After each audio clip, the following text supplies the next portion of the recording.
OneDrive is everywhere. It's on your PC, it's in File Explorer, it keeps asking to back up your desktop. And yet, most people will close it, uninstall it, and then open Google Drive. This is weird because on Windows, OneDrive genuinely seems like the better, safer, more integrated storage experience. Plus, OneDrive has actually been around longer than Google Drive. If OneDrive is on every PC thanks to being part of the most popular operating system in the world, why does it lose to Google Drive? Why do we hate OneDrive even though it might even be better?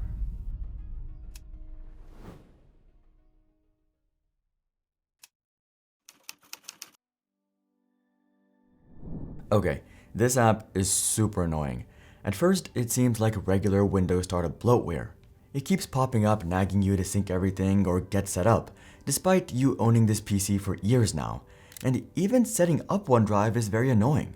When I went through the setup for this video, first I created an account, then went through page after page of steps, only for OneDrive to right after tell me that I didn't have an account with that email which I just created and verified.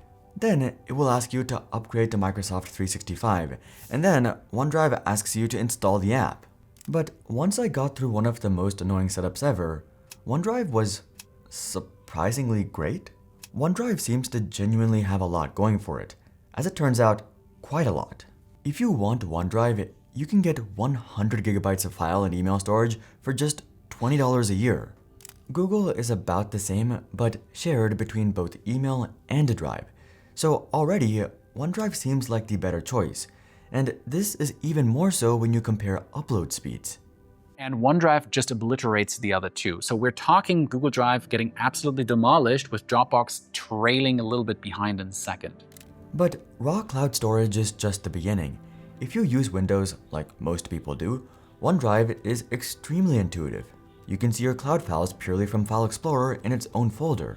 They have a browser platform too, but having it here straight away is pretty awesome. It makes using it for its intended purpose, backing up your local files, intuitive and pretty easy.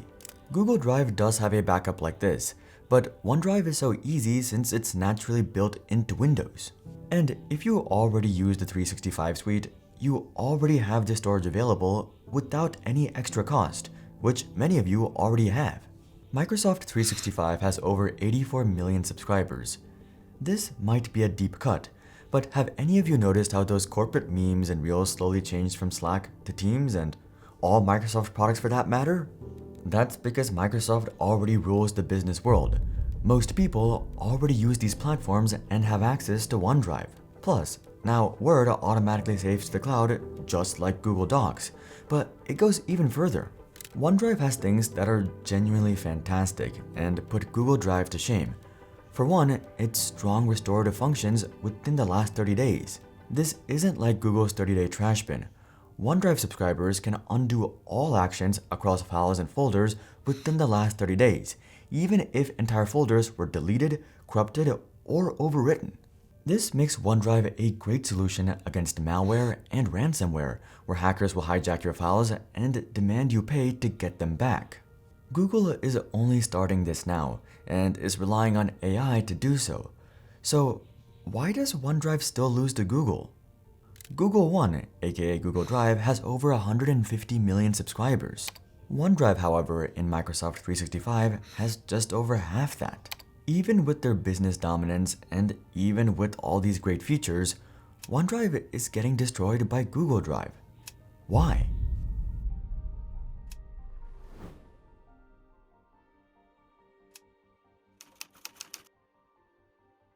If OneDrive is so good and already installed on every PC, why do so many people still opt for Google? Microsoft might be winning the corporate world, but there's more battlefields than just businesses. There's another gigantic one, potentially even bigger, which Microsoft lost pretty badly. Unfortunately for OneDrive, Google went hard and fast into a market which set them up for life: education. As early as 2006, Google was preparing for something massive, bringing their G Suite ecosystem to schools. Gmail, Google Docs, Google Sheets, Google Slides, and of course, Google Drive. All the defaults for students, each with their own personal school account. By 2012, this was in full force. And in August 2014, they launched Google Classroom, the teaching app to help create and grade assignments. Adoption of Google continued to grow, and it wasn't just Google Drive either. Chromebooks, Google's lightweight browser-based laptops, were also being sold to schools en masse. These were under $300 each and were essentially a hardware Trojan horse. A cheap laptop to sell in high volume, which was dependent on the Google ecosystem. By 2019, 80 million educators and students were using Google Drive.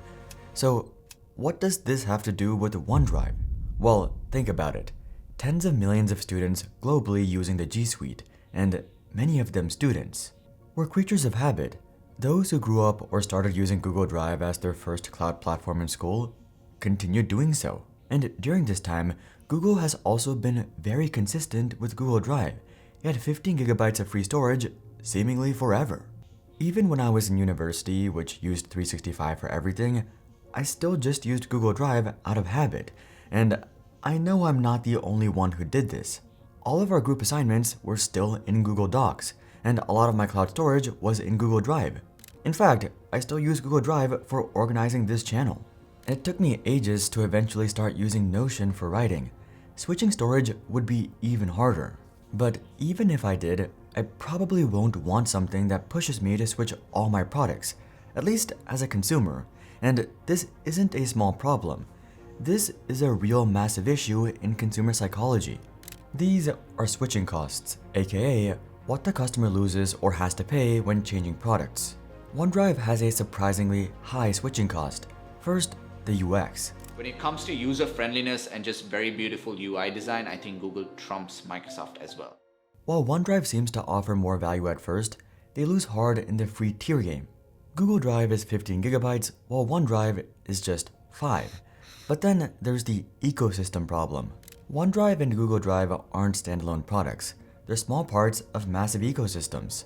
This can be a strength, but surprisingly, also a weakness. If I want to use OneDrive, I don't want to also switch all of my apps and email to an entirely new ecosystem. And it's much easier to do this with Google, as Google Drive is just right there.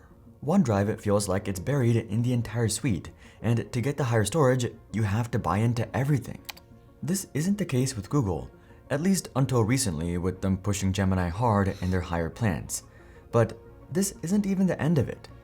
OneDrive has consistently managed to annoy its users, and I'm not just talking about pop-ups. They have consistently made decisions that have pushed users away to competitors, potentially for good.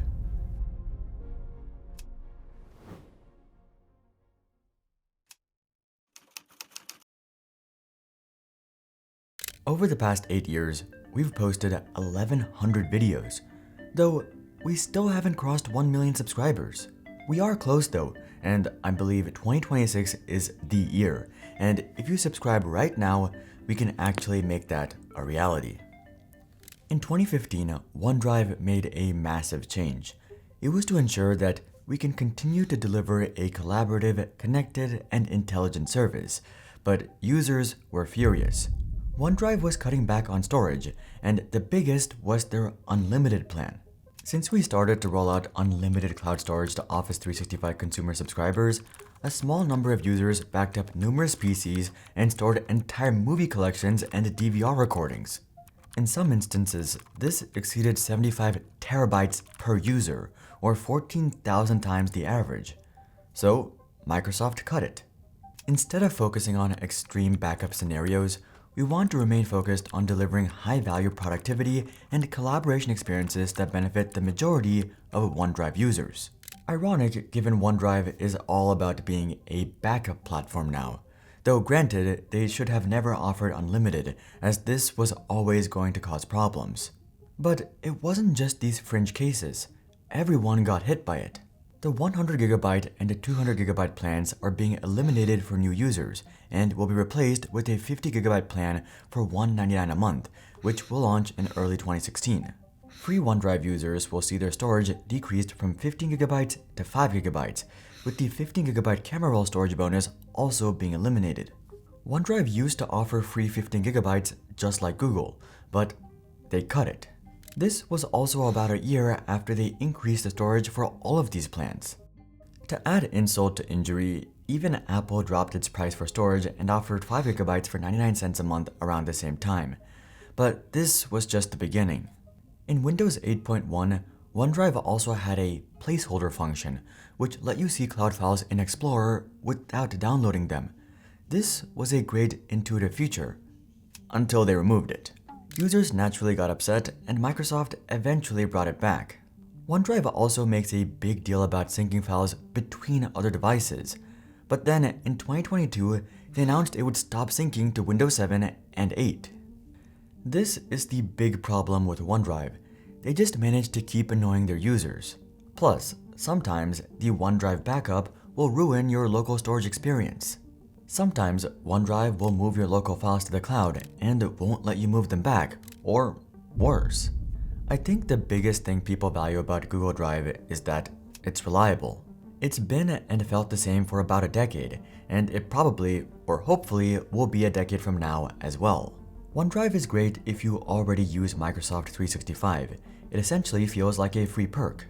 But not everyone wants to use 365. They just want storage. But Microsoft wants you to use everything, unlike Google Drive, which just lets you upload and gives you more storage if you want it. But, I mean, both of these technically get destroyed by iDrive, which also offers encryption. So maybe just use that? You probably won't though, because ecosystem. Someone who's especially feeling the pain of all of this is Dropbox. Check out this video to learn more. But until then, I'm Hari, and I'll see you guys on the next one.